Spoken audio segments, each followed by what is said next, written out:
हर खबर पर होगी आपकी पकड़। डाउनलोड कीजिए एबीपी लाइव ऐप। और अब एक बड़ी खबर पंजाब की सियासत से जुड़ी हुई है।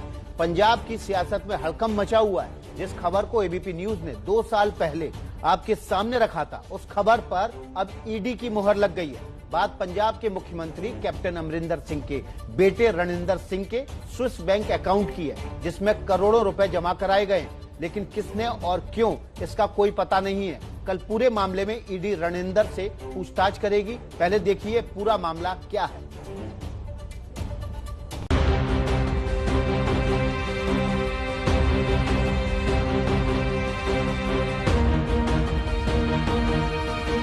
आयकर विभाग की यही वो रिपोर्ट है जिसके आधार पर एबीपी न्यूज ने 2018 में खुलासा किया था कि पंजाब के सीएम कैप्टन अमरिंदर सिंह के बेटे रणइंद्र के स्विस बैंक में खाते हैं। 2 साल पहले दिखाई गई इस रिपोर्ट की वजह से अमरिंदर परिवार ने एबीपी न्यूज के खिलाफ कानूनी कार्रवाई की थी, लेकिन अब एबीपी न्यूज की खबर पर फिर से मुहर लग गई है। पूरे मामले में ईडी ने रणइंद्र को समन भेजकर कल पूछताछ के लिए बुलाया है।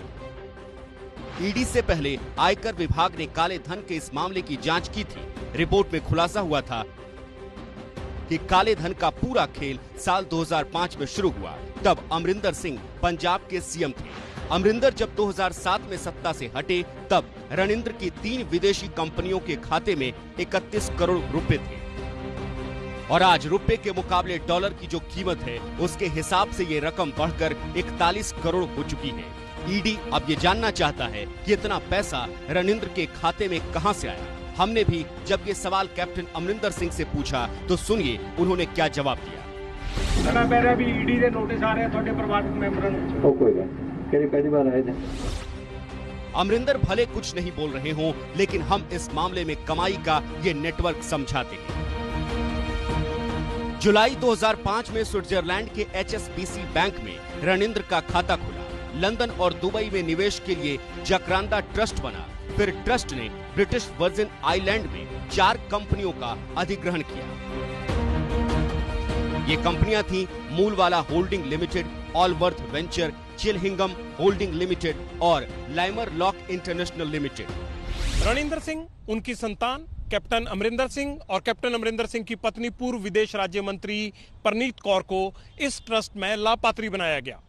कैप्टन परिवार के अलावा इस ट्रस्ट में और वही शख्स लाभपात्री बन सकता था जिसे ट्रस्टी चाहे। कैप्टन परिवार के इस काले धन के खेल का पर्दाफाश मनमोहन सरकार के दौरान ही हो गया था, जब फ्रांस सरकार ने central board of direct taxation को एक गोपनीय रिपोर्ट सौंपी थी। इसके बाद एजेंसियों ने अमरिंदर और उनके बेटे से सफाई मांगी, लेकिन दोनों ने आरोपों से इनकार कर दिया। ਮੇਰੇ ਕਲਾਇੰਟ ਸ਼੍ਰੀ ਰਾਨਿੰਦਰ ਸਿੰਘ ਨੂੰ ਇਨਫੋਰਸਮੈਂਟ ਡਾਇਰੈਕਟਰ ਦੇ ਸੰਮਨ ਮਿਲੇ ਨੇ। ਇਹ ਇੱਕ ਪੁਰਾਣਾ ਕੇਸ ਹੈ। ਰਾਨਿੰਦਰ ਸਿੰਘ ਹਮੇਸ਼ਾ ਤੋਂ ਕਾਨੂੰਨ ਦਾ ਪਾਲਣ ਕਰਦੇ ਆਏ ਹਨ, ਕਰਦੇ ਰਹਿਣਗੇ। ਸੰਮਨ ਭੇਜਣ ਦਾ ਟਾਈਮ ਹੈ, ਜਿਹੜੀ ਟਾਈਮਿੰਗ ਹੈ ਉਹ ਬੜੀ ਦਿਲਚਸਪ ਹੈ ਤੇ ਕਈ ਸਵਾਲ भी चुकती है।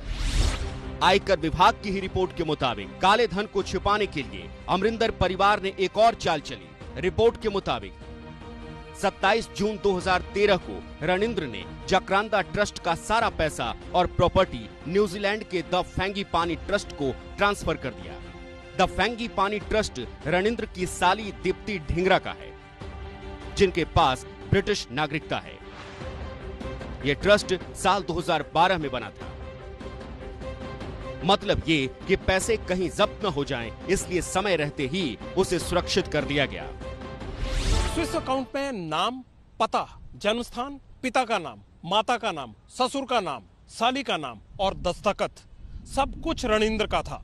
फिर भी रणइंद्र ये मानने को तैयार नहीं हुए कि विदेशी खाते और ट्रस्ट डीड उनके हैं, क्योंकि ऐसा करने पर उन्हें करोड़ों रुपए की काली कमाई का हिसाब देना पड़ता।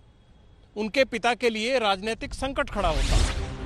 पैसों के इस लेन देन पर आयकर विभाग ने अमरिंदर सिंह और रणइंद्र पर आयकर अधिनियम 1961 की धारा 277 और इंडियन पिनल कोड की धारा 177, 181 के तहत लुधियाना कोर्ट में मुकदमा दर्ज किया है। मामला फॉरेन एक्सचेंज से जुड़ा है, इसलिए अब भी ईडी इस मामले की जांच कर रही है।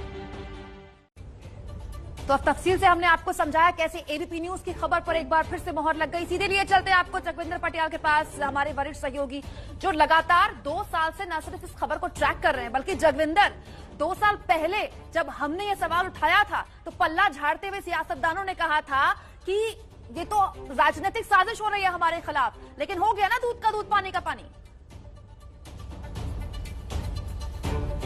देखिए, ये आरोप इसलिए लगते हैं बार बार, राजनीतिक तौर पर इसलिए सियासत होती है क्योंकि अगर हम देखें 2016 में लुधियाना की कोर्ट में इनकम टैक्स ने सारे दस्तावेज रख दिए थे, तो ईडी को इतनी देर नहीं लगानी चाहिए थी। जब भी जिस मामले में देरी लगती है तो इस तरह से सवाल खड़े हो जाते हैं। लेकिन एबीपी न्यूज पहले भी अपनी खबर पर अडिग था और मैं ये आपको और दर्शकों को बताना चाहता हूं कि जब हमने 2018 में ये खबर की तो अमरिंदर सिंह ने अमृतसर की कोर्ट से इस पर इंजंक्शन ऑर्डर ले लिया था। हमने ये केस लड़ा और पूरे दस्तावेज कोर्ट के सामने रखे कि हम कोई भी चीज गलत नहीं कह रहे हैं, हमने सबको बराबर मौका दिया है। तो वो इंजंक्शन ऑर्डर की स्टे को अमृतसर की कोर्ट ने खत्म किया और बाद में अमरिंदर सिंह ने इस केस में समझौता किया। सो कुल मिलाकर उसी केस में अब दोबारा जो 2016 की जांच का हमने 2018 में हवाला दिया था, इनकम टैक्स की पूरी फाइल दिखाई थी और ये पूरा मामला मनमोहन सिंह जब दूसरी बार प्रधानमंत्री बने थे, यूपीए 2 में जो है वो जांच का विषय बना था और सीबीडीटी की जांच हुई थी पूरे मामले पर। सो मेरा कहना यह है कि जो चीज सच और तथ्यों पर आधारित होती है वो अडिग रहती है, चाहे उसमें वक्त लग जाए। और अब अमरिंदर सिंह के बेटे रणिंदर को बुलाया गया है, 27 अक्टूबर को उनको जालंधर में ईडी ऑफिस में पेश होकर इन तमाम सवालों के जवाब देने हैं। हालांकि अमरिंदर शुरू से ही ये कहते आए कि उन्हें इस बारे में कुछ याद नहीं है और उनके बेटे का भी ये कहना है कि मेरा कोई खाता या कोई ट्रस्ट विदेश में नहीं है, पर बावजूद उसके जो दस्तावेज है वो कुछ और ही कहानी बयां करते हैं और उसको लेकर अब सियासत भी होगी, अब सवाल भी पूछे जाएंगे, जवाब भी देने पड़ेंगे। इन तमाम चीजों पर आगे भी जो है वो हमारी नजर बनी रहेगी। जी हाँ, बिल्कुल जगविंदर, आप पहले की तरह अभी भी अड़े रहिएगा। आपकी ये खबर थी, कानूनी लड़ाई जीती हमने और उसके बाद इस खबर को दिखा रहे हैं। जब तक जांच एजेंसियां इस खबर को सिरे तक नहीं पहुंचाएंगी तब तक हम इस खबर को फॉलो करते रहेंगे और जगविंदर भी फॉलो करते रहेंगे।